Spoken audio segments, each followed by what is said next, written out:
Good. I will call the June 4th, 2025, the Municipal Gas Commissioners meeting at 6:30 p.m. To order. All right. This meeting is being recorded. Remarks. Just quickly wanted to say thank you to the department, especially Pete and Olivia, for hosting Girl Scout Troop 83417 and helping them work towards the completion of their Get Moving Journey badge, which required an energy audit of a town building. So Pete and Olivia led an audit of this building and explained some the energy stuff. So if you have any comments. No, it was a great group, and we talked about the solar on the roof and the understanding that the electric vehicles actually add to our load, but we're offsetting, so there's some little nuance of it wasn't just we could use more efficient lights, or we had some other things that were involved. So it was interesting to them, I hope. So it was. And I also learned that my daughter does not listen to anything that I say. So you just learned that now? Information. She had when Pete asked about the energy park, she had no idea, which is shocking. Tom, I couldn't hear what you said. What was the group? The Girl Scout troop. Yeah, so one of the troops here in town. Cool. Also want to just, for those that don't know, congratulate the Wakefield Police Department on their purchase of Chevy Blazer EV purpose-built police cruiser. Did we help them install the level 3 that they have in their garage, or was that on there? I think they did it on their own. Okay, yeah, that was. Oh, I thought they were purchasing. I didn't know that they already did. Yeah, I was going to ask whether or not that might be something that could be looped in to this investigation about getting a grant, for fleets.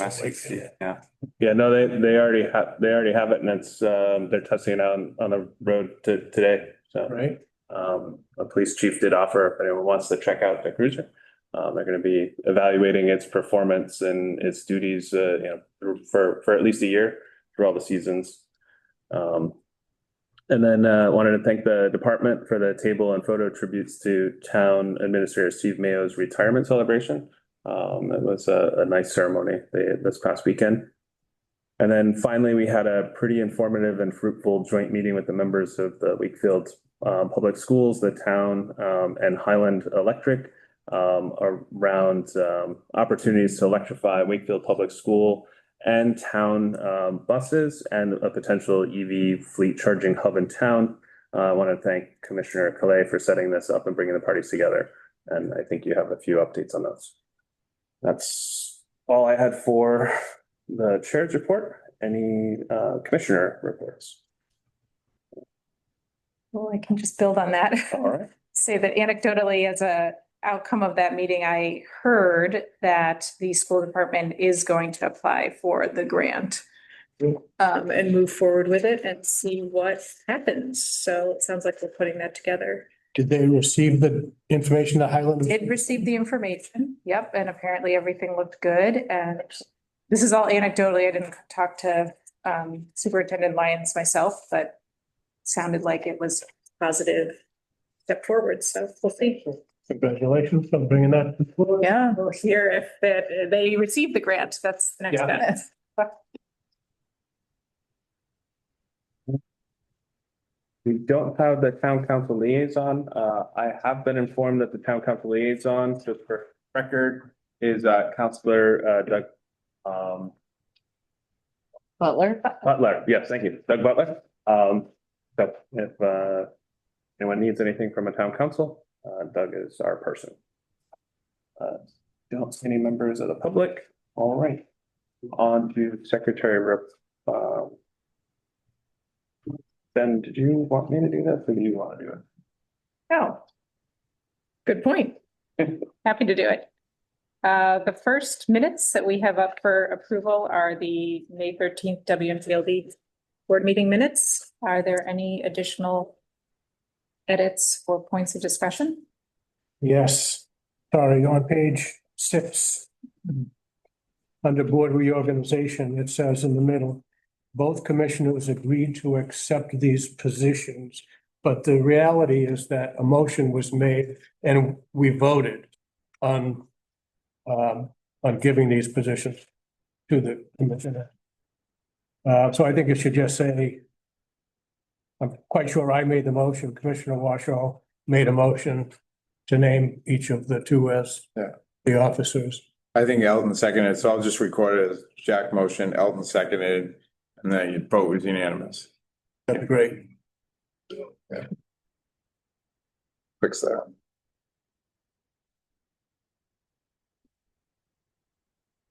I had one update or one on page 5 under the AMWIC annual meeting.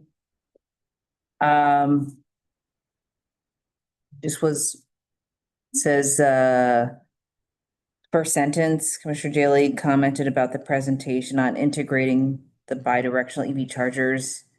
I think it should say into the Connected Homes program, Yep.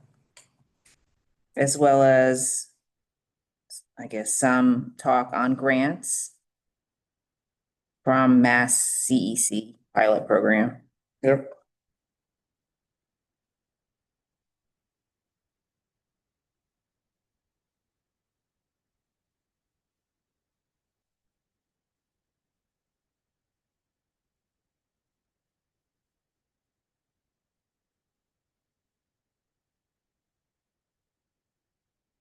Any other edits? And then just on the lead electrification meeting. Oh, why don't we just accept those? We Yeah. do one at a time, yeah. Yeah. Okay, I'm not hearing any more edits. Can I make a motion? Yeah, you know. I can, right? Yeah, yeah. Okay, I'll make a motion to accept the, May 13th board meeting minutes As amended. as amended this evening. Do I have a second? I'll second that. All in favor? Aye. Motion passes unanimously.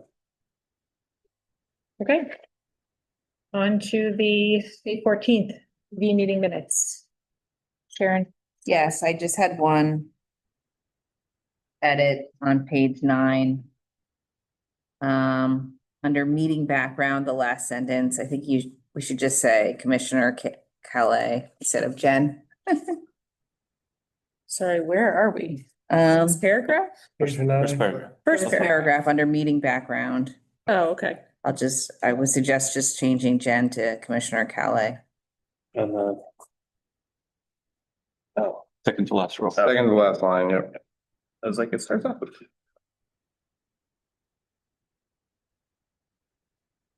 Okay, anything else? I noticed on page 10, under the electric vehicle charging hub, there were two comments that weren't attributed to anybody. The first one is WMGLD is interested in the idea of an EV fleet charging. And then the third sentence is a similar, it says WMGLD would not own and install. So these are stated as if they're facts. Yeah. But to whatever extent they were stated that way, and I don't recall, it should state who mentioned this. Because it's, the minutes are just telling what happened in the meeting. Yep.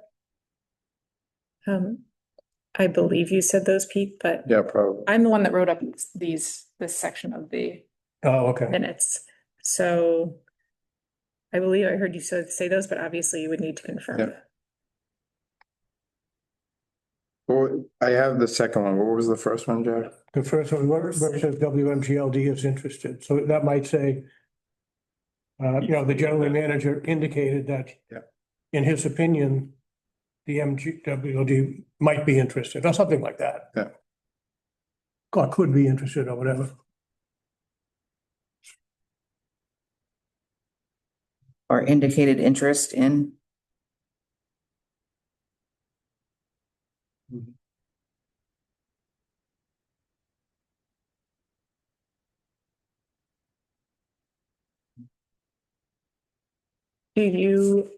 Quick point of clarification, do you want to change those in any? Yeah, I'll just, no, that's fine. I'll just. Or are you okay to Yeah, adopt? Yeah, the first one's fine and I'll do the second one first. Okay.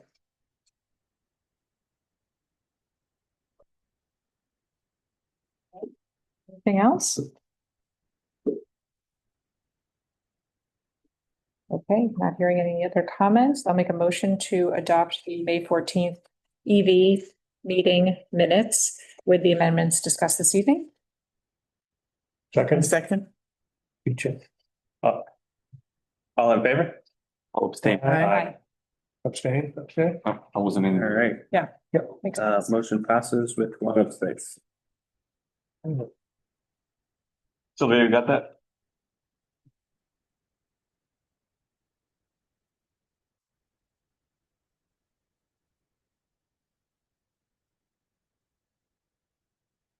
Are we doing our time, Pat? All right, So far, so good. moving on to old business. Pete, you're up. Sure, we had well, an outage that was seen by a lot of the town. It wasn't long for a lot of the town. A lot of it was a momentary, but there was a cable failure on a circuit coming out of BB a week ago Sunday. And it ultimately impacted about 28 people, 26 people. 26 people were impacted for Right. activation of the outage, which is 2 hours and 3 minutes.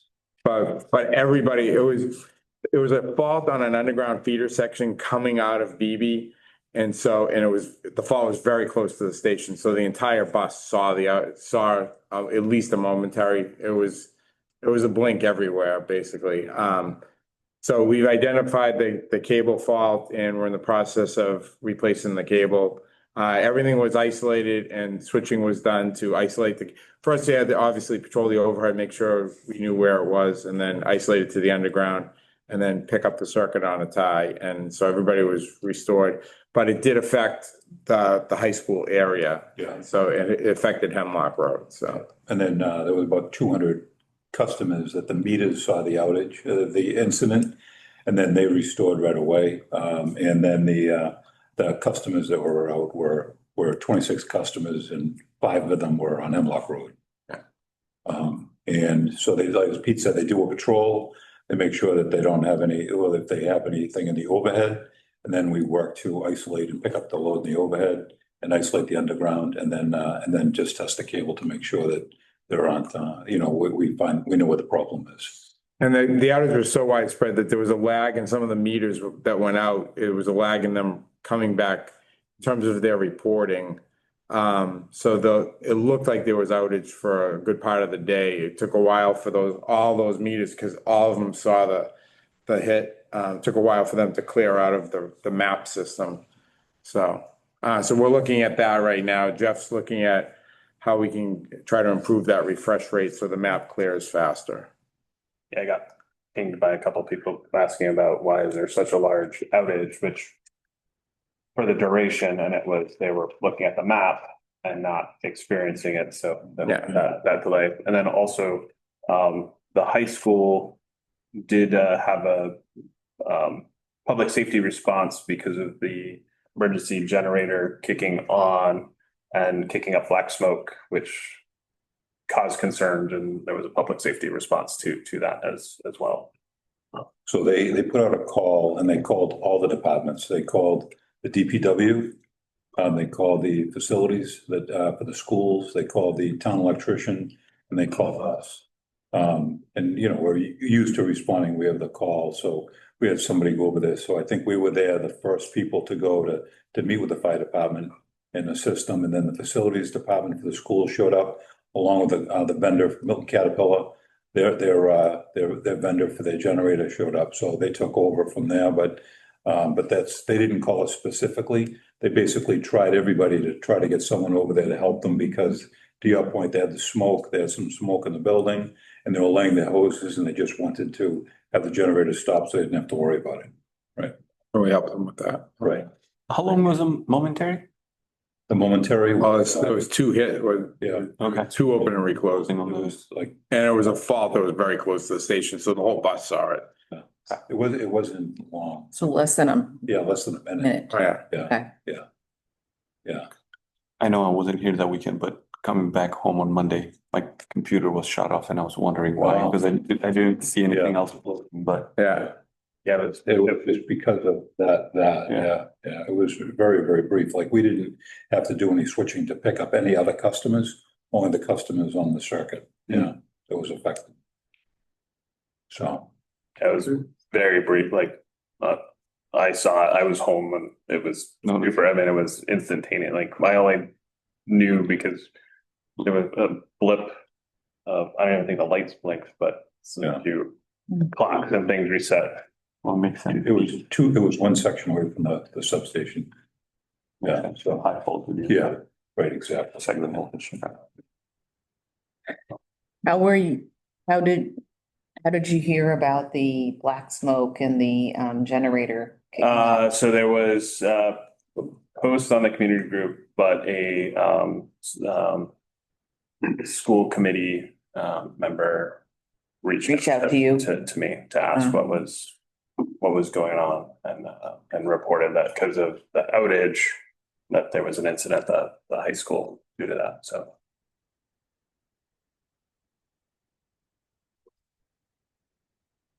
Any questions about the outage anymore? No, not from my end. Okay, thank you. Yeah, it was seen by a lot of people, but it wasn't super impactful, fortunately.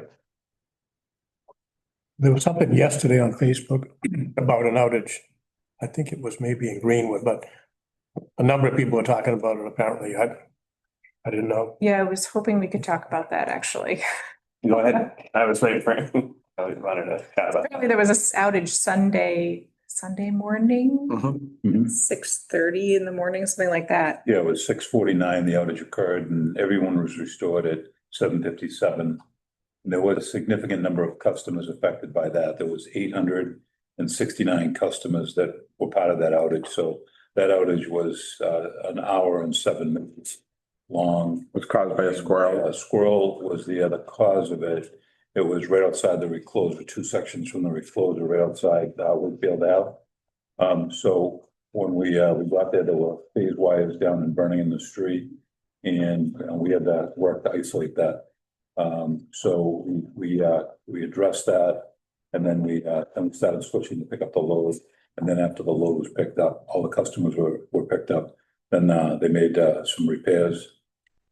So that was the problem that we had on that. But because of that, that was the entire circuit was affected by that outage. Yeah, and so there was a wire down. Now I'm remembering. Yeah, Yeah. it wasn't in Greenwood. So yeah, there was a wire down and like on fire or something like that. Yes, yeah. Yeah. And then Jefferson. people were complaining, I think wrongly, that there were lots of electrical wires that are hanging too low on the wires. I think that they're confused Yeah, that these are like cable wires or fire alarm. Communication cables yeah. Yeah, lower, but yeah. Now, this was a squirrel that got across, So, yeah. So what we did was we opened the recloser because it was burning, but it just sees it as a fault. So it didn't trip. So we opened the recloser. But then at the same time, just like there's another, out of BB, there's another distribution feeder that feeds in that area too. That went out on its own because they saw the increased load, so they knew there was an imbalance there and that tripped. But that tripped as well. But we ended up opening the recloser, isolated, and then we did some switching and put all the load on another circuit while we were out there. So, yeah. But it was significant when people, they had pictures, they posted stuff online. yeah. Yeah. Yeah, so Oh. the inquiry I received was about the call center, which I believe is the right term for where people, where people end up when they call in. So they called in and it just kept ringing and nobody ever answered it, basically. And so the question was, shouldn't there be like a recording that you automatically get dumped into, or should there be something there? Because the person was like, I got nothing from calling in. there should be, Yeah. Jeff's looking into it because there should have been a frontline answer of it and stand by, thank you for calling Wakefield Gas and Light Department. So he's looking into why that was not working that morning. Yeah, so something seemed like it wasn't working, and Usually you get that first message and then you might get in a queue because it's busy, but it should give you that first message. Any further questions on? But in addition to that, when we know, usually we would be able to record, if we know it's going to be an extended period, we'll record a message because the switching was so fast. But normally if we know it's going to be an extended period of time, we would say in an upfront message, we're aware of a problem going on in this area. If you're calling about anything else down the line, if not abandon, and usually that takes care of it, but where the switching was happening so fast, we didn't even have time to record the message. I mean, we try, but the people that would like make the effort to do that at the time would be people that are trying to isolate the burning wires in the street. So our focus was trying to get that, make that safe. Yeah. And then it would have been, to Pete's point, then we transition over to notifying the call center, changing out data recording, letting them know what's going on too. So they know that there'll be an exceptionally high call volume. And then there's a pre-recording as well, but just everything was happening and it was kind of urgent that we made the area safe. Then we would transition, but we picked everybody up pretty quick. So we do try to. Yeah, and it certainly makes sense to prioritize the Yeah, emergency situation. yeah. I'm just wondering whether a different person could make that call in so that in the event of a dire emergency affecting the entire town, it's not like there's no Yeah. information. That's all. Like Yeah. maybe there's a different process that needs to happen. Yeah, I mean, it's Sunday morning. There's very few people in. There's on-call people. I'm on my computer, looking at SCADA, looking at the switching, looking at the recloser. And I called Dave, but A, I don't want to distract him. B, Yeah, by the time we're really, it wasn't even worth recording the message because he was picking up load. yeah. With his switching, we were able to pick up So load. much, going on that, and there's really very few people at that point, that time in the morning. But we do try to take advantage of that and then have somebody else call when we have a moment. Is there a backup call center person that could See, be? the call center is a third party. Yeah, And I think, they're obviously at probably the lowest manning at that hour of of a Sunday morning. So that might have affected it, but had to be something technical because there were enough lines that it should have gone through to a line and then maybe they had to wait, but so Jeff's looking into that. okay. All right. We'll keep us posted what he finds out. Is there a review being done on why the recloser didn't open and then why the BB circuit tripped, like, Yeah, like Yeah, protection? Benny went up and pulled all the data from the recloser, and then he pulled the data from the relay, the SEL, pulled that data too, and then we looked at the fault current, what type of fault it was and what should have happened, So, And is there any thought about any automation on all the distribution circuits where they automatically isolate the fault and start picking up customers at some point, or? we haven't looked at it at all the circuits, like there's certain areas like that we're thinking about and looking at. And that might be down where Hemlock and Farm Street is for the schools to put some, because we want to put some equipment down there. And if we put the reclosers down there, there'll be two open, two closed. So we could look at some automation in that area. But because of normally we don't have a lot of like major outages. Right. We can pick it up pretty quick. Then that response time is good. The automation sometimes it makes it more complicated too. But we are looking at it in certain areas for sure. Again, this one was picked up within an hour. The other one was a small number of customers for a longer period. Yeah. I think right now we definitely the Hemlock Road and Farm. So it's kind of an unusual situation because we always have critters, right, that cause power outages. So is this, So it wasn't unusual. So neither one was unusual. We're just lucky that not lucky, it's not luck. But so I don't think either one was unusual. Underground faults can be expected. Okay. And faults because of animals, squirrels or birds, okay, those occur. Those are probably our number one driver of outages in the overhead, because we have a good tree trimming program. Normally, tree caused outages are number one in the utility business, Mhm. but tree trimming is good. So our number one cause is, I think, right now. animals and then cars. Yeah.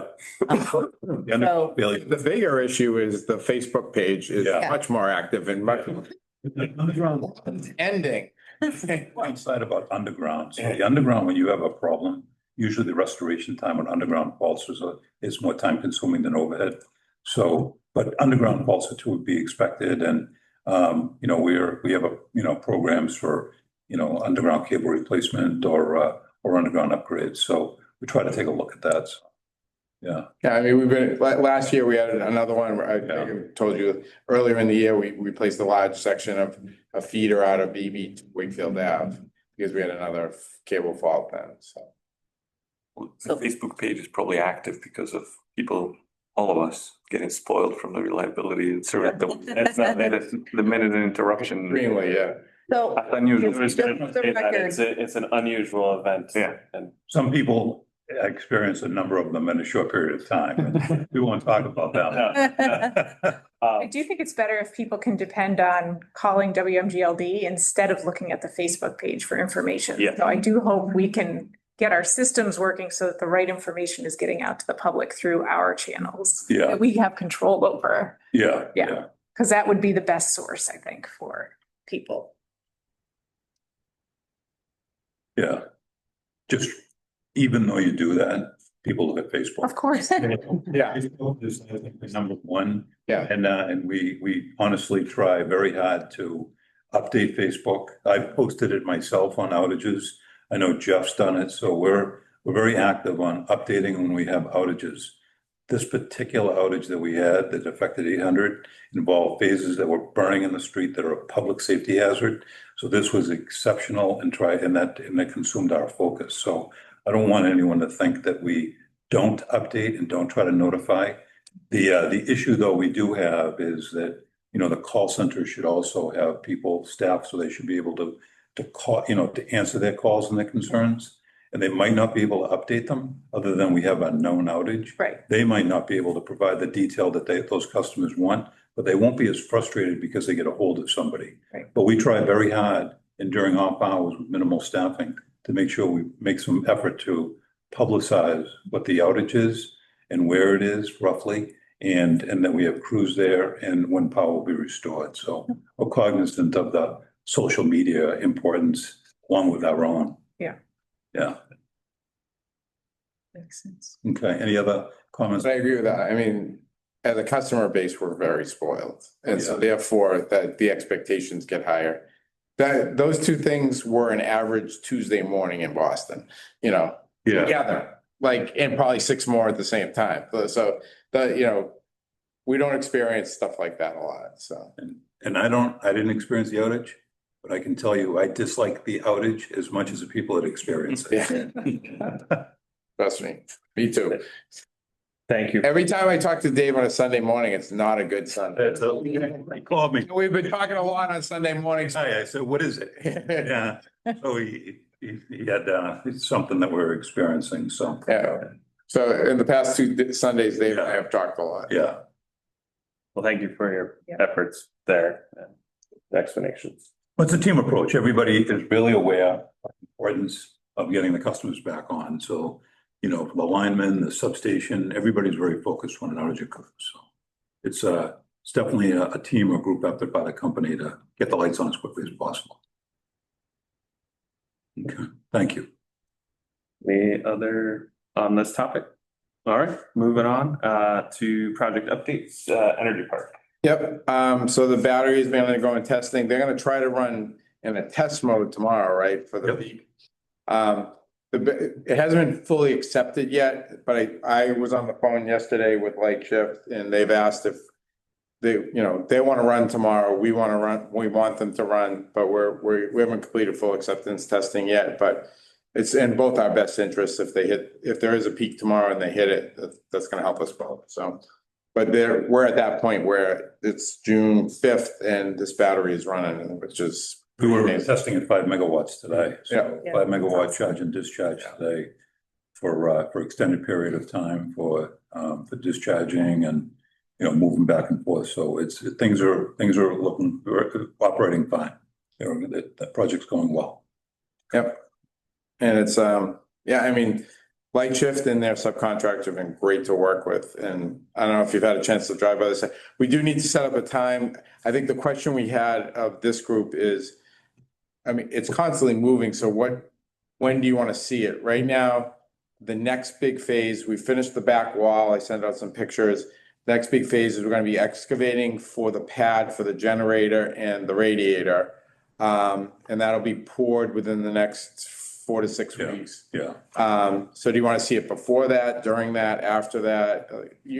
Anytime there'll be stuff going on pretty much, but, so that next big landmark will be those pads being poured.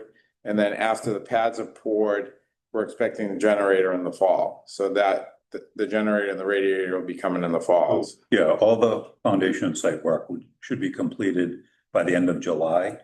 And then we'll let everything sit and then we're doing like the road work maybe for August. But the foundations and a lot of the stone in the yard should be all done sometime in July. The site contractor has done a great job with that retaining wall on the backside. The rock outcroppings were, you couldn't know those for sure exactly what they looked like until you excavated the site. So he's created a retaining wall that kind of curves with the wall. So they've done a really good job out there. So it's still a tight site because we only have an acre and we're still maintaining like 25% of it is not being used.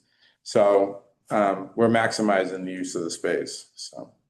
The commissioners have any thoughts on the day, time? I'm pretty flexible. What time of day are we talking about? Is it really wide open? Yeah. Okay. Good luck. Yep, fine. If you want to see them, they work like 7 to 3, so. I've gone by a couple of times already. Yeah. Seen it like driving by because you can see it from the Yeah. street there, so. The work is going on obviously during the day shift, so it's. Is it better for us to come on a weekday while you're here, or would we be in the way of work actually happening? No, the battery folks will be demobilizing. All their equipment will be out of there next week, possibly the week after, but very soon. So the battery site will be clear from their vendors and contractors, whoever's doing work. Our site contractor is kind of winding down. He's going to transition to the foundations. So he's only taking up a portion of the yard, so that's not an impact. So I don't see it's anytime you want and you won't disrupt the activities. Okay, yeah, I personally wouldn't want to be disruptive to No, work. you won't be. I mean, Do you want to do next week? yeah, next Yeah. week would be better than later. It's quieter, yeah. Yeah, it's like, do you folks have time that they're around? I'm looking at my, like, throwing out, are Fridays good, or Friday's good for everyone? Want to do next Friday a week from Friday morning? Is that good? The 13th. I don't think Friday. What about, That's next week, right? So, week after. Oh, week after is. what about the 10th? Which is which day? Tuesday. Tuesday. I'm actually, the other part of the report is that I'm leaving on Sunday for the APPA conference and presenting with Light Shift at that conference. Yeah, Tuesday would not work for me. Are you out the entire week? No, I'm just out Sunday, Monday, Tuesday. Okay. So I'm gonna try not to talk to Dave next Sunday. Well, actually, yeah, well, I hope Friday, How about Wednesday? Wednesday morning, Yeah, like 9 Can do o'clock, Wednesday morning. yeah, like 8:30, 9 o'clock, like 8:30? 8:30. Sounds good. And then we can, if the weather looks bad for any reason, we can reschedule or whatever. Are we meeting on site or Yeah, why don't we just meet there? It's probably gonna be easiest. any concerns with the school being in session? I think that's after they are in. Parking and we actually have parking, like we park on that side.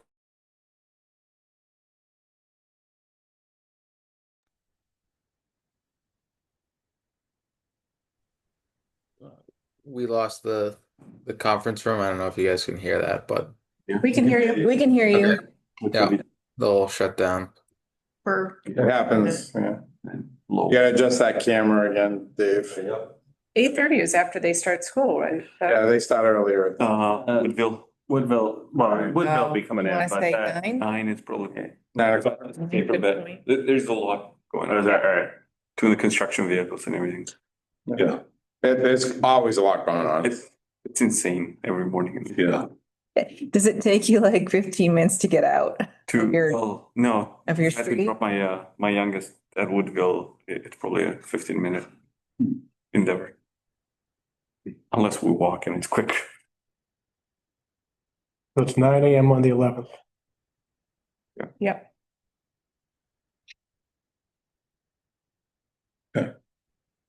That's great. Yeah, so continuing on with that discussion, I have an ESCC meeting as part of the APPA conference, and Light Shift asked me to make a presentation while there, so on this project, so.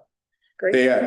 A lot of their projects are straight capacity transmission peak management, and this is a very unique project because there's so many other layers to it. Why do we do it? What are we using it for? How is it a microgrid versus just a straight peak management tool? And so all those things are factoring in, and they asked us to present, and they think it'll be a popular presentation and we're presenting with somebody from, I want to say he's from Pennsylvania on a peak management project too. So the peak management, that was their first one, and we're going to be their most recent, obviously, because we're running this week. So it'll be fun. Could you share the presentation, Pete, after? Sure. Thank you.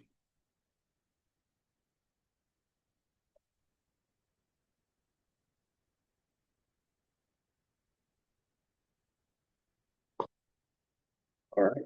Any other comments about the energy park or questions? Not from, And in terms of other project updates, the head of the lake is moving along. We're putting meters on which is if you're on 128 looking at the site to the right of the garage, it's building 3. There's 163 units in that section. And we're right now currently installing meters into that building. So we've already put the meters all in building 1, which is the first building coming in from the North Ave side. That building has all the meters installed, and they get them ready to rent that out, believe it or not. They're pushing for that, and then they want to rent out the building we're putting the meters in now, get that ready to rent as well. So they're moving right along. So our infrastructure work is moving along well from the Lowell Street side, hot dog stand side. A lot of that's mostly done, but now we're going to be working on infrastructure from the project site out towards North Ave now. So we have infrastructure work to do there. So they're ahead of schedule, so they're pushing a little bit to try to get us wrapped up on that side of Quannapowitt, because they're trying to figure out when people are paying, whatever the rents are going to be, they want them to have a nice access road into the property.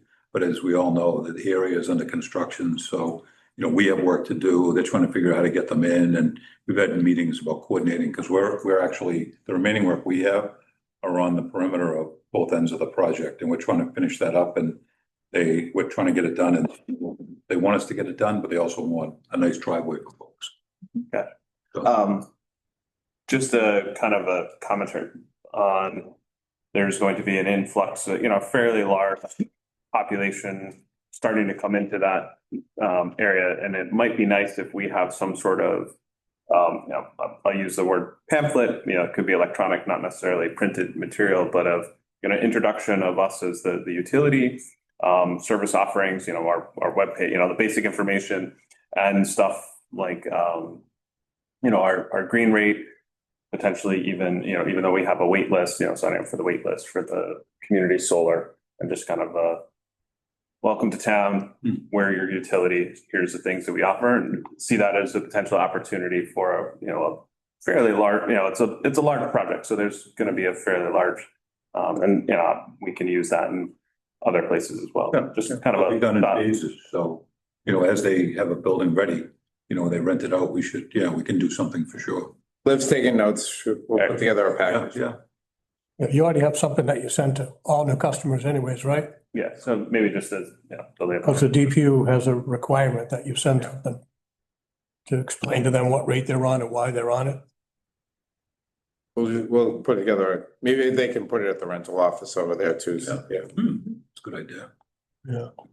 Well, the DPU notice has to go to each customer individually. Well, they get that when they sign up, yeah. Okay. It's gonna be more of a welcome. yeah, Well, yeah. Separate. But the required regulation is to make sure that the customer is aware what rate, so that they know that they're on the right rate. Because if a customer discovers a couple of years down the road that they've been on the wrong rate, then they've been overcharged, then they have to be given their money back. So.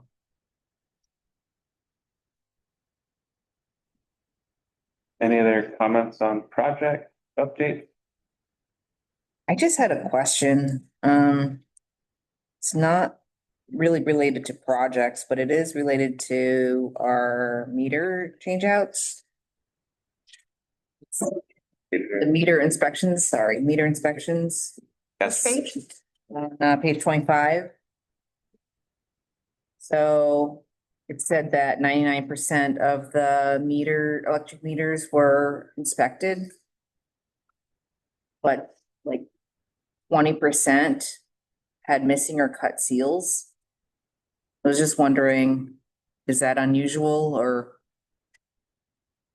It's probably a little bit high, yeah, but we hadn't done a field visit in several years. Several years. So Okay, And this one was more exhaustive because we got our hands on inside me. I mean, it's easy to survey a meter that's on the side of the house, right? Yeah. You can see if the seal is broken, but this time we actually went in. we checked everything, yeah, okay. How long did it take to do all those meters, inspect all of them? months, yeah.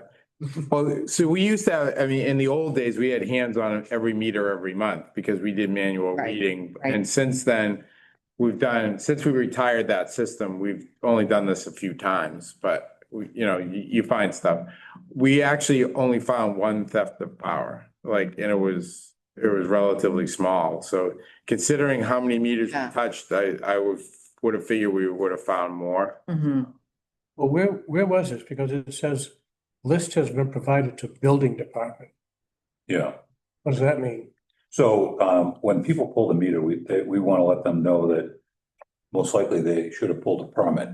So we give them this for them to review to make sure that where the seals were cut, Yeah. that they can look at it and make sure that all those had. There wasn't an addition built that didn't get a permit either. So So, obviously, if the seal was cut, in theory, we didn't know about it. yeah. Mhm. So what else happened that we didn't know They're not about allowed as a to town? cut the seal without, so the electricians are not supposed to cut the seal. So if they cut it, they did work to pull the meter because they're doing electrical work. But now we have a system in place where, in order for them to get the permit, we're in the loop on that. Mm. So we would know, so we can go out, we know they're doing work. We can stop by and pull the meter for them, cut the seal, talk to them, coordinate it. So our goal is to reduce the number of cut seals that occur because we want to know when people are doing work. So there was a little gap before and electricians would take a little bit of flexibility and they would cut it. And even if they had a permit, they would just cut it and do their work and then plug it back in. And we're trying to change that to really, they need to notify us. We're not going to delay responding and delay their work. We'll be out there right away. So we're talking to them, So where it says list is provided to the building department, does that mean that they're investigating this for you to try to find out? I don't know if that we didn't ask them to get back to us, but the expectation is that they would be investigating it, but that's really their call. How they want to handle the cut seals to go through the effort to compare every address with a permit that was pulled to that address. So that's something that we gave them Information. understanding that they Yeah, may. we gave them information because we found it, so Yeah. shared it with them. Mhm. Yeah, we didn't tell them what to do with it. My guess is there are a few additions that they didn't know about. Yeah. Well, that's what we're wondering, how many didn't have a permit versus whether or not there are a couple of, repeat offenders or something like that. Might have been, so that's why we shared it with them. Yeah, exactly. All right. Moving on to new business, introduction of the heat pump rate. So I was gonna share a screen because of some reason it didn't make it into the board book.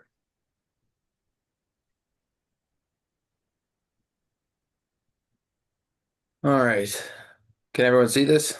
Yep, Yes. we can blow it up a little bit more, maybe. Yeah. There you go. That's A good. little better. All right.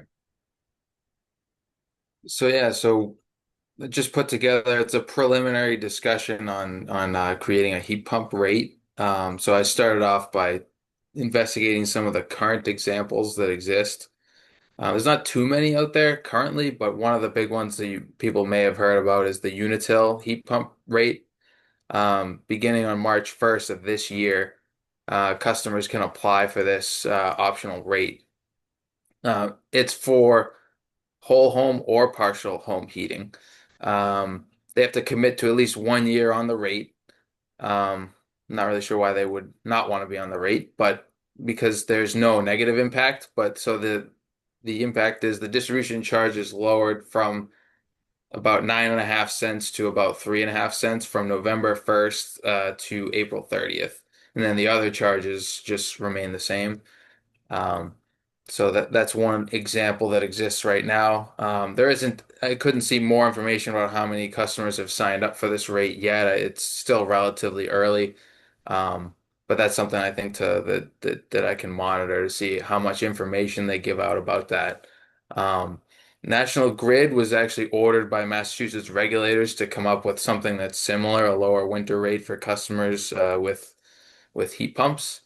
National Grid originally proposed a technology neutral electric rate, which would basically give you a bigger discount based on the volume of electricity that you were using. But there was some huge pushback, I think, from a lot of different angles about that, because that doesn't take into account efficiency or heat pumps or what have you. It's just if you use more electricity, you get a higher discount.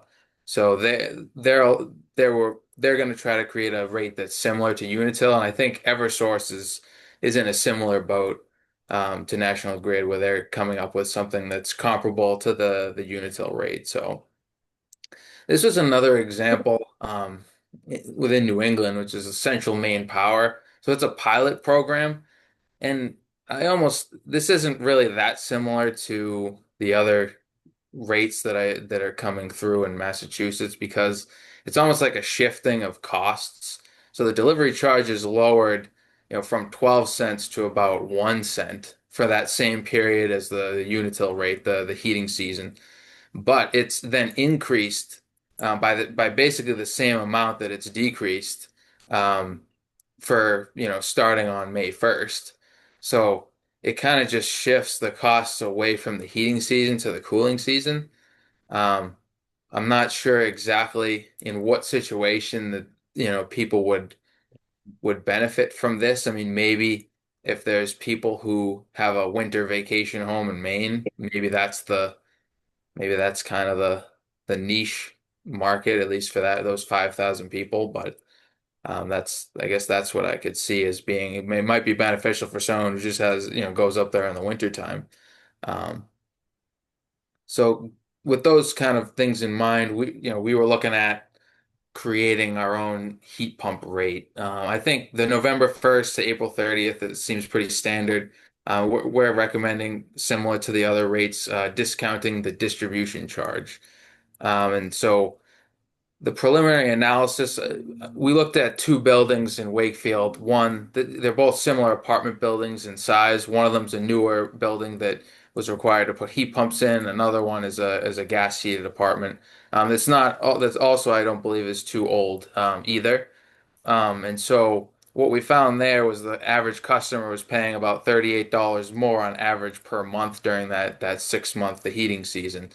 Um, but in the summertime, they were saving on average about $48 per month during the non-heating season into the summer. So based on this data, the initial recommendation is to offer a 3 cent discount on the distribution charge from that period. Um, and that basically that eats away at this $38 pretty significantly so that there's not such a gap, at least in this particular situation where you're looking at an apartment that's heated with solely heat pumps, some of these new apartments versus the gas heat, looking at the other apartment. Something that's important to consider though too is the efficiency of the heat pump system really goes a long way with this because this analysis looks at a multi-unit situation um, where there it's not guaranteed that it's a cold climate rated heat pump system that they're putting into these apartment buildings. And I would venture a guess to say that some of them maybe, aren't as efficient as they could be for price reasons potentially. So that's where you're seeing that they're paying extra in the winter, potentially resistant heat pops on under a certain temperature.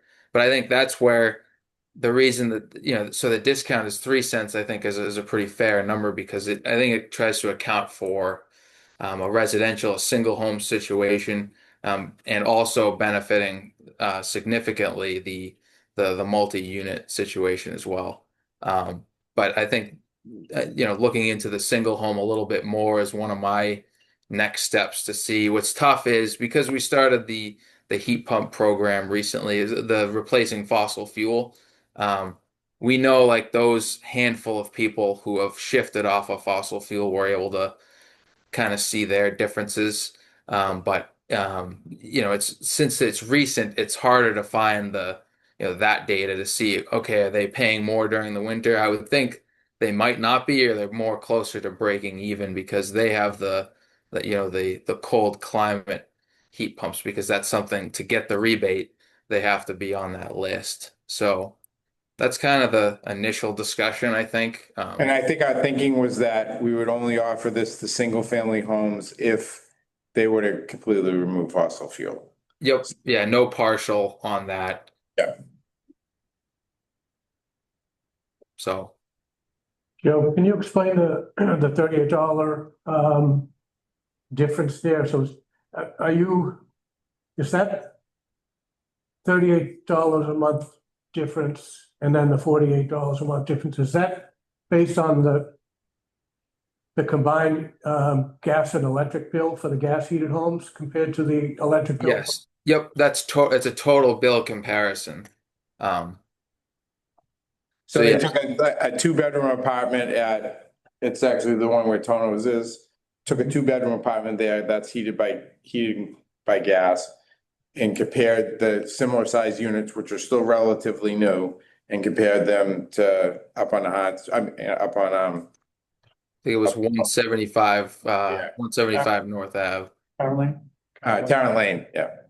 Would this be retroactive for those that have already done the We conversion? would we're not gonna give them a refund, but No, not a refund. they could be put on, they could be put on the rate. They can Yeah. be put on the rate. Yeah. Like, so if someone's already done the work to go electrification, whether it's a new build or retrofit Yeah. with single family, Yeah, we would put them on that rate going. Whenever we finalize the rate, we will would. that be automatic or will they have to? Default or I think they would have to apply, but the ones that we're aware of, we would reach out. Yeah. We'll publicize, we have a new heat pump rate. We'll publicize it. I'm not saying we know everybody who's gone completely over. We have a decent list, but I can't say we caught everybody. So, because some people might have removed their fossil fuel without us knowing it. So. Yeah. So, I mean, that's where maybe it's something where I know we've discussed it before, but maybe some kind of survey out there to, or something that to that effect to try to get more data on that. I mean, just an idea I know we've talked about before. So Yeah, well, so I mean, we would put it out there as, you would have to sign up for it, but there's a lot of people we could reach out directly because we know, like all the new apartment buildings, we know who they are, where they are, and who's all electric. With the apartment building, you said it would only single family, or are we including? No, we would include the apartments. Oh, okay. Yeah. So if there's a new build, it's all electric, they're on heat pumps, they would automatically go on that rate? Or would this be an opt-in? I think they could choose to. I don't think we would. They would be crazy not to want to, but yeah. Right, We'd have to educate them, but I don't know why they wouldn't want to be on okay, it. so it's opt-in. Yeah. We've avoided making anything mandatory. People want give people choices. Yeah.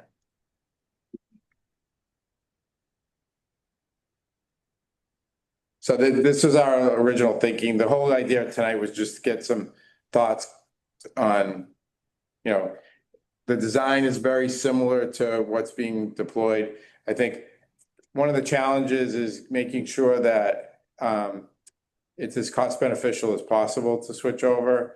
And that gap in the winter does present some concern to customers, so bringing that gap closer together, I think. And again, as Joe said, if you look at the year-round cost, if you're a single-family home and these numbers somewhat match up, and it's a little bit more in the winter, But if you didn't have central air, you're not seeing the savings in the summer. But now if you do the heat pump, you have central air in theory. So that's the difference. So the cost comparison might not be exactly the same, because if they were coming from gas heat and no central air to heat pumps, You're paying for. Yeah. The cooling. yeah, However, we hit our, and it could just be a simple, this is still a no partial, but those that have converted for heating and cooling, but still remain, say, on natural gas for hot water and cooking, are we? I don't think we should, we want, if all the stuff the state's talking about won't count those things for us, then why should we do it? I'm sure you'll get questions on that. Yeah, I mean, demonstrating removal is nearly like, that's hard. That's actually, very few customers will be able to remove their fossil fuel system entirely. I know I won't for another probably 5 years, because I still have cooking and I have hot water. It's a huge process. I know, well, and that was our whole battle with the whole clean heat standard stuff, you know, I think that's. there's a lot of issues. Look at me. No, I mean, it's one thing to size the new correctly and have it be able to do heating and then say you're going to do it. It's another thing to actually have to remove your entire existing system. It's very expensive, and you have to also get your hot water and your cooking off of gas, and that's a lot to do at one time. So, yeah, that's gonna be a big barrier. And again, that whole process for an existing home is very expensive, you know. Yeah. We've been saying. For me, it's probably a 10-year process. Right. Like, it doesn't happen just in 1 year. And again, the stuff that's why we're fighting the clean heat standard. The stuff that's in the revised energy bill that's out there right now, there's still a lot of issues with that. We haven't heard them talk a lot about the clean heat standard lately because they got beat up so badly, but they're doing the same thing in a different way in this current bill that's been proposed. It's the same thing. And so we have to monitor that as it works its way through the process, but they're basically, they just put a different jacket on the same thing, so. Okay, Joe, can you scroll up a little? Oh, sure. Just let me know. Can someone provide the order number from whatever the regulators were? Was that DOER or DPU for the National Grid? I'd have to go back and I'd have to go back and check that. Because I gotta do some research. I guess I just don't quite understand what is going on. So we'd be talking about giving a discount, which means we're reducing the revenues from this rate class. And they're already on heat pumps because they have to. They don't need the incentive to do it. So I guess I don't understand what we're talking about. So I'll have to do some research and read this, whatever these orders are. The macro rationale is that we are collecting more kilowatt hours for that building than for the same infrastructure that we are for that building. So therefore, we can afford to take a little bit of hit for 6 months a year on the additional kilowatt hour sales to bring the costs back in line, bring them closer together.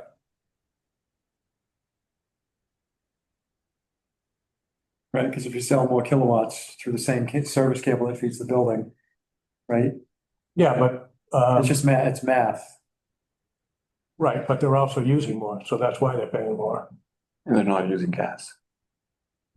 There's no revenues from the gas. Yeah, I'll have to do. Or it's new revenue, because it's, if it's for us, gas is same entity, but if they're coming off of propane or oil, it's revenue it's new revenue for us as a utility. No, I get it. The state doesn't care about delivered fuels, I guess I should say. So I mean, No? one of the goals was for the year was to discuss new rate design. So that's why, and we were asked to kind of take a look at something like this. So that's why this is a preliminary discussion, so that we kick around the concerns, the questions, and, I don't think we're ready to create a tariff sheet next month and file it. So, but we wanted to get the concept out there. Joe, what's the average usage? Sorry. Go ahead. What's the average usage on those customers that are on heat pump? kilowatt hour per month. Like a month? Yeah. Let me pull that up real quick.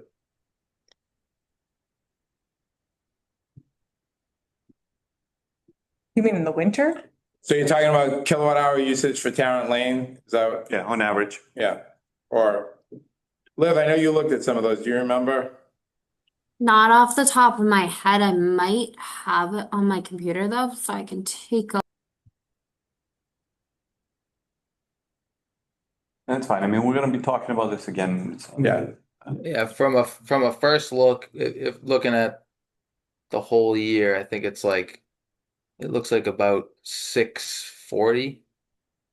I think I'd have to 640 kilowatt hours per unit? yeah, Per month.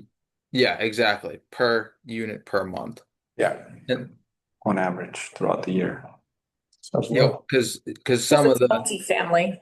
yeah. What So you- like in the winter, like in January, February, like I'm looking at it and you know, they get up to 12,000. 1,200. So 1,200, I'm sorry. 1,200, not 12,000. They're really going crazy. Yeah. Really? So Joe, Um, I'm happy to share my spreadsheet where, I'm a single family home. Well, I didn't completely remove fossil fuel because I still have it for hot water generation. But Elton, to your question, my January bill, total consumption, so that's everything the house used, including the solar that was consumed. I went to 2,599, so basically 2,600 kWh for the month of January and 2025. Prior to the heat pump installation, I was 808 for last year. Now, granted, there's some 17. normalization for heating degree days, and I can confirm the same thing happened with me though. yeah, and It's very I will say, we do need to take off, do I have, Oh, 490 kWh off of that January for my EV. So you would pull that out. So if we're talking just regular usage, we're, basically 2,000. So from 808 to 2,000. 100. And one, yeah, 1,200, or 1.5 times. Double. Yeah. A little more than double. Yeah. And I can, and I have my gas usage as well. So, but the average usage for an apartment or 1,200. So they'll get a $36 credit, I guess. Yeah. With what's being proposed.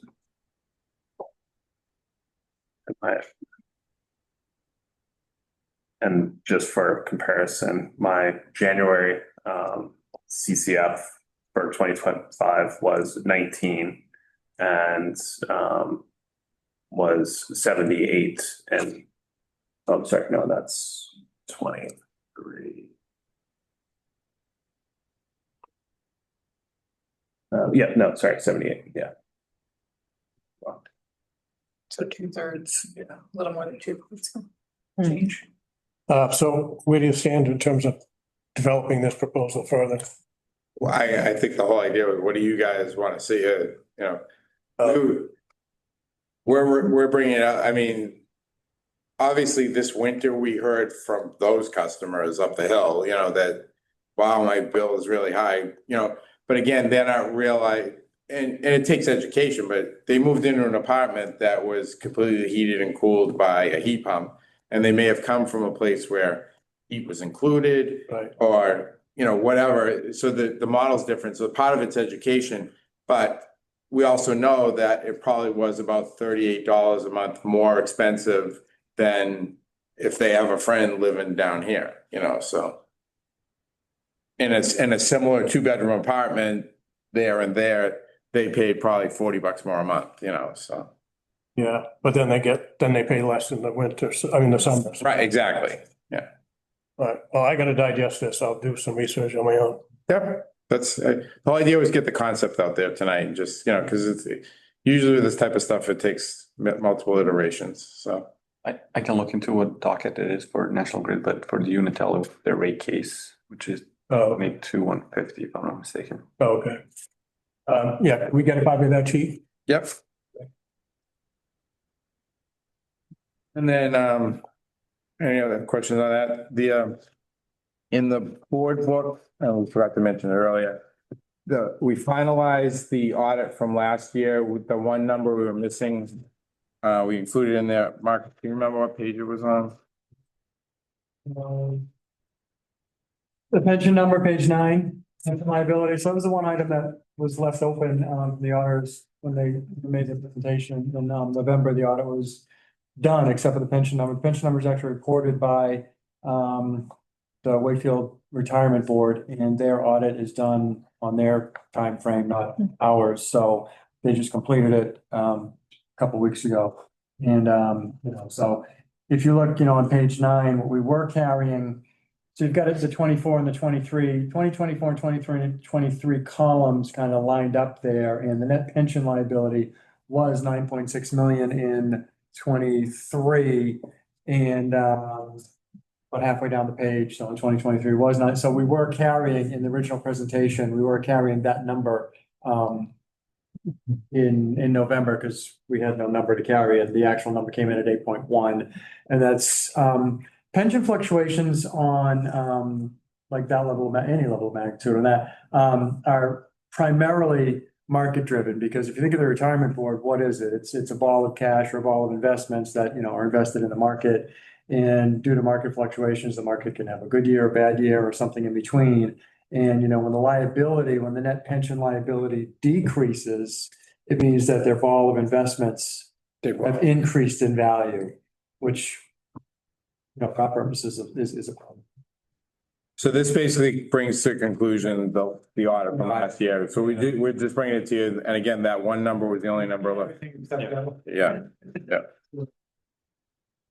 Yeah, That is every year. Yeah. and that's consistent with what they've done in years past. Yeah. And then the DPU report is for your review. And I don't know if anybody had any questions on the DPU report. Yeah, DPU report is prepared the same way. So DPU report is prepared on a calendar year basis, 12/31. Unlike the audit, which is a June 30 year end. And we prepare the DPU report every year in the same manner as in years past.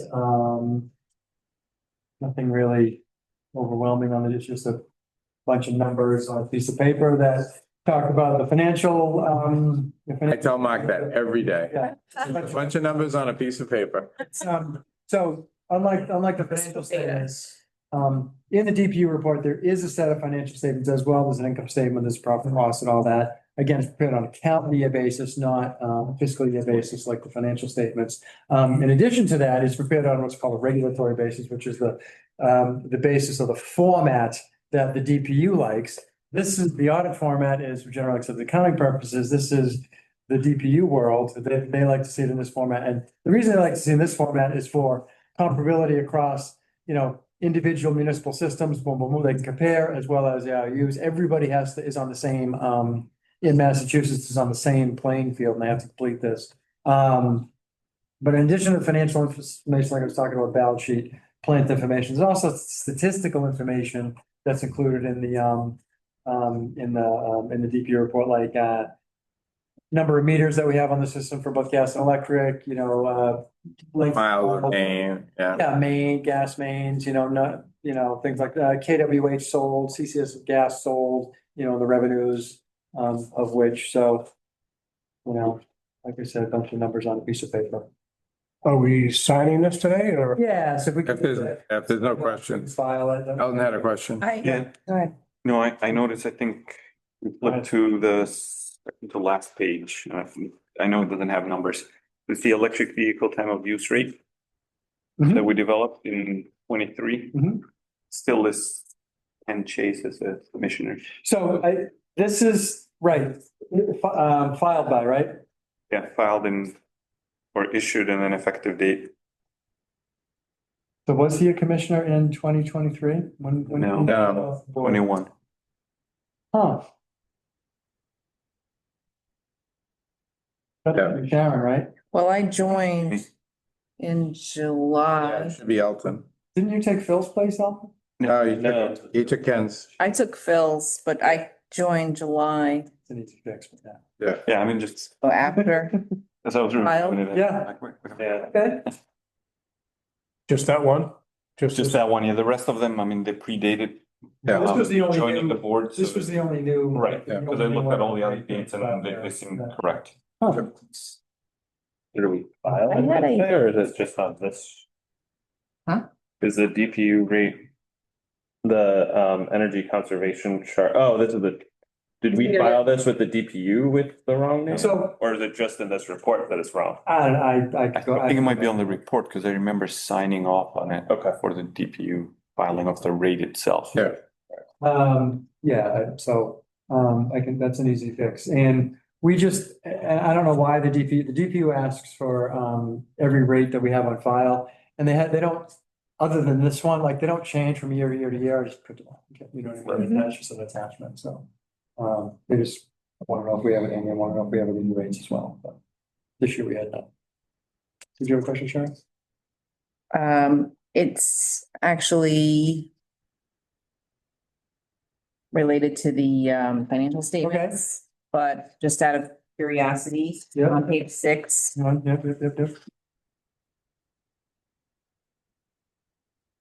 states that the operating expenses decreased by 19%. Mhm. And the largest portion of it was, attributed to cost of purchased gas and Mhm. electricity. But I was just curious about the other operating expenses. Included the 9.9 million in general operating and maintenance costs that, decrease. Mhm. The decrease, what is that attributed to?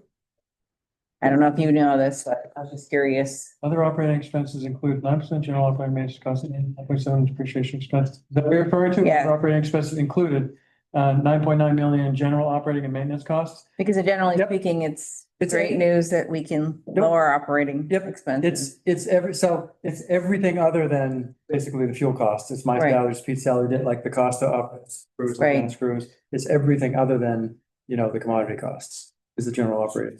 How were you able to decrease that amount? More of it might have been capitalized. Wouldn't the capital costs show up in a different place, Mark? Because those are. Doesn't say, I think, so it just says that other operating expenses included 9.9 million in general operating and maintenance costs. It doesn't say that it increased. Oh, I see. Sorry. So, The only way where it says it increased or decreased is the commodity costs, right? I'm sorry, operating expenses totaled 36.8 million, basically in fiscal year 2024, a decrease of 19%. The largest portion of operating expenses is 22 22. yeah, right, 22 million. Which is attributable. Was to the attributed costs. to the purchase of electricity and natural gas. So I was just wondering, was that the reason, was that the bulk of the 19%. 19%? Was the commodity, yeah. Okay. Yeah. So there were no other expenses that were, No, that would be a huge Cut. to reduce operating expenses, other than commodities. Okay. That's the biggest swing is always the market-based expense. Yep. Yep. Any other questions?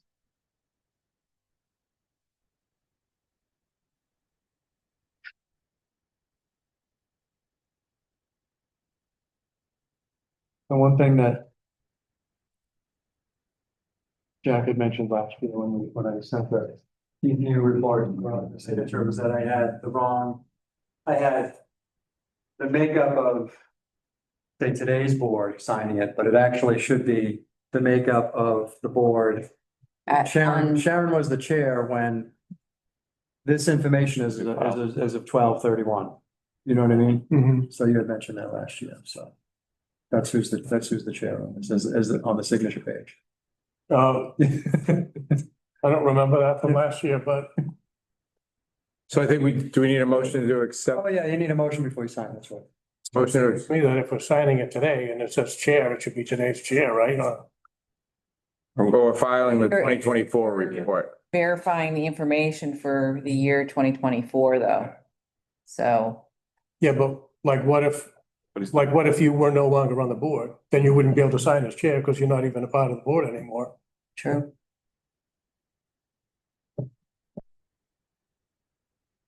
I don't know what, I don't know. Like, This, so you signed it as. but you have to have somebody else. In 2023, Yeah, you were chair. and that was because I said so. Yeah, are you changing your mind every year? Yeah. What's going on here? I'm a taco. I look back at my notes, basically, I always make notes like that, it's like, don't make this mistake again next year. Note to See, but you did make it Eventually- again because you didn't realize it was gonna change. Yeah. Note to self. None of us will be able to remember the history of any of this. I have recorded this. So, All right, in a motion. I'll make a motion to accept the, we have to do each one of these separately. no, you don't have to do anything with the financial. The report's already been accepted. The return of the municipal gas and lighting plant at the town of Wakefield for the calendar.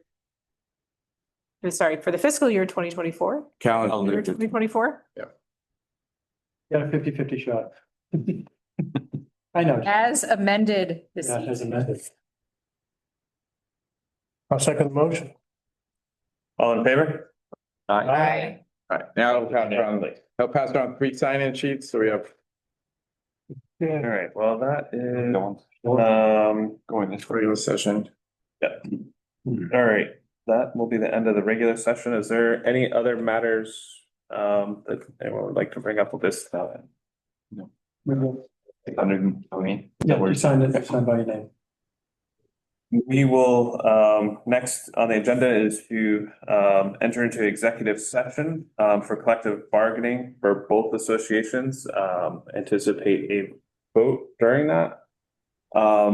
We will come out of executive session to end the regular meeting. Before going into executive session, I just want to say thank you to Pete and Mark for working on both of these and for the representatives of both association as the liaison from the board. It was delightful to work on those. Thank you. I don't know if everybody. That was. Everyone was polite to me. That's- Any day with Mark is always delightful, so. Thank you, guys. I'm gonna hop off now. Liv, you may know Wait, that hold on. the chair said that Mark Yeah, was we need delightful. Yeah, put yeah. that down. Happiness does exist in Raleigh. We do need a motion and a vote before ending the recording. I'll make a motion to adjourn the June 4th, 2025 meeting for the purpose of entering into an executive session. Second. So we can't adjourn it. We're gonna move into executive. Okay. Executive session for the sole purpose of adjourning. So moving into an executive session. Second. All in favor? Aye. All right, we can stop. Yes. Yeah. And thank you.